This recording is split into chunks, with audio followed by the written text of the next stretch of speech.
Peace and love, family, peace and love. Stay woke movement. Today's topic: the United States is a corporation. We ain't even gonna play this.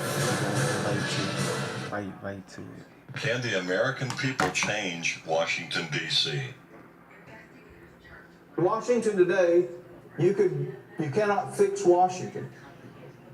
Washington was created in deception starting in 1868. The 41st Congress changed Washington to a corporate-style government and gave it an area of jurisdiction of 100 square miles, which is known as Washington, D.C., or the District of Columbia today.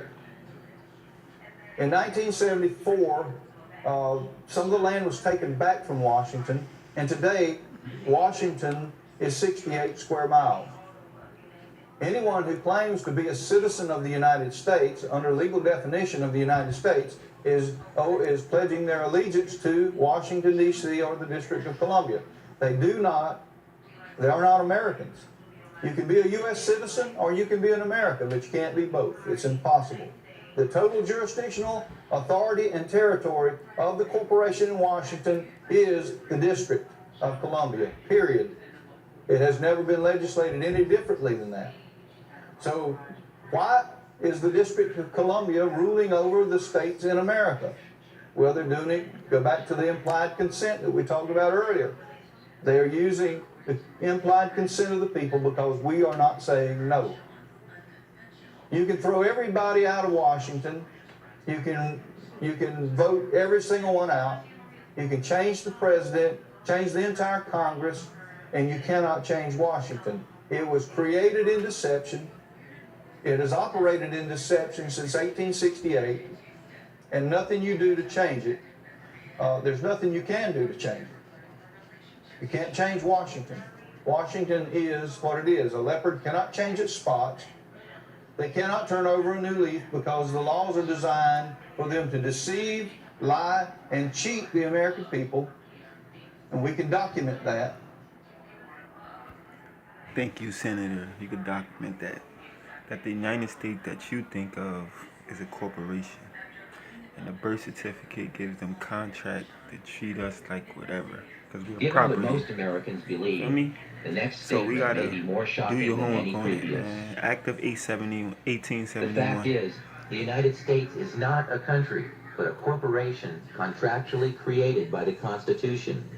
Your state is a country, per the law, and your original citizenship is of that country. Our founders instituted themselves to be first and foremost citizens of their respective states. As of 1787, those states already had formed a union, and they created the Constitution for the purpose of perfecting that union in forming a national government. They did not intend that the new nation have any jurisdiction or powers over the states or their citizens that were not specifically enumerated in the Constitution. They stated this point quite clearly in Article 1, Section 8, Clause 17 of the Constitution. They granted the United States exclusive legislation in all cases whatsoever over such district not exceeding 10 miles square as may become the seat of the government of the United States, our District of Columbia, and to exercise authority over all places purchased by the consent of the states. And that is all. The framers further secured the rights of the people with the 9th and 10th Amendments in the Bill of Rights.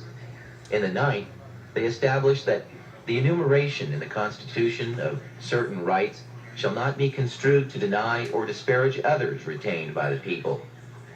And in the 10th, they made clear that the powers not delegated to the United States by the Constitution, nor prohibited by it to the states, are reserved to the states respectively, or to the people. The only way the federal government can have any jurisdiction beyond these constitutional clauses is by written permission or contract. Which leads us to another piece of the puzzle, the 14th Amendment to the Constitution, ratified in 1868 following the Civil War. As barbaric as it may sound today, the black slaves, prior to the conclusion of the Civil War, were legally considered to be property, with none of the rights or privileges of free-born people, only duties. The money interests took advantage of America's desire to free the slaves and found a way to use the swiftly adopted post-war constitutional amendments to enslave all of the people. The deceit is in the wording of both the 13th and 14th Amendments. You will note that the 13th Amendment provides that neither slavery nor involuntary servitude shall exist within the United States. But why the emphasis on involuntary servitude? Isn't it the same thing as slavery? Sure it is. But they had to mention the concept of involuntary servitude because they wished to retain another type of slavery, voluntary servitude. And if you understand now, the 14th Amendment made you wards of the state. It made us cattle and slaves, U.S. citizens. You feel me? U.S. meaning the District of Columbia, not the United States landmass. So understand and pay attention to when it's capitalized. When you see it, United States capitalized, you know it's the corporation. You feel me? And this how they snuck it in on us.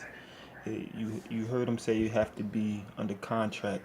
That's the only way you could be a slave and be a part of their system if they have your consent. You feel me? So if you check the last video, the birth certificate is a contract, and now you understand fully how we get into it now. Voluntary servitude is an ancient and established concept. It was the way serfs became subjects to their lords during feudal times in England and other European countries.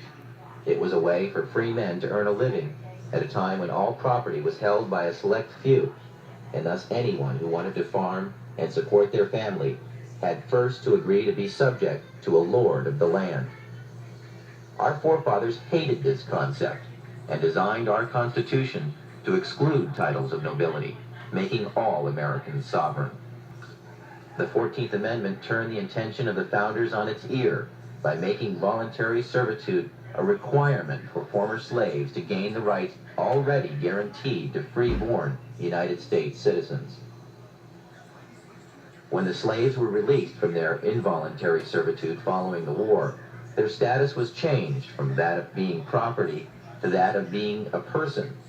But being a person still entitled them to none of the rights associated with citizenship. So the 14th Amendment ostensibly was written to provide the former slaves with the same constitutional rights of freeborn American citizens, but only if they agreed first to become subject to the jurisdiction of the corporate United States. Making oneself paramountly, that is, first subject to the jurisdiction of the laws of the United States, however, limits access to parts of the Bill of Rights, as we'll explain in a moment. But first remember, anyone who voluntarily subjects himself to the laws or jurisdiction of another is, in every way, obligated to abide by the terms of any contracts or laws established by whomever establishes the rules of the contract. Now, do you peep? Everything's a contract. So now when y'all getting beat in the street by cops, when y'all getting shot by police, and you like, where's the freedom? Where's the justice? And you don't have none. It's over. You signed a contract. Understand? You gotta understand law. And it's all about what your signature is on. You feel me? Once your mom put you a ward of a state, there go jurisdiction. Now they can do whatever they want to you. Learn law. 14th Amendment made us slaves, not freed us. It made us wards of the state with District of Columbia.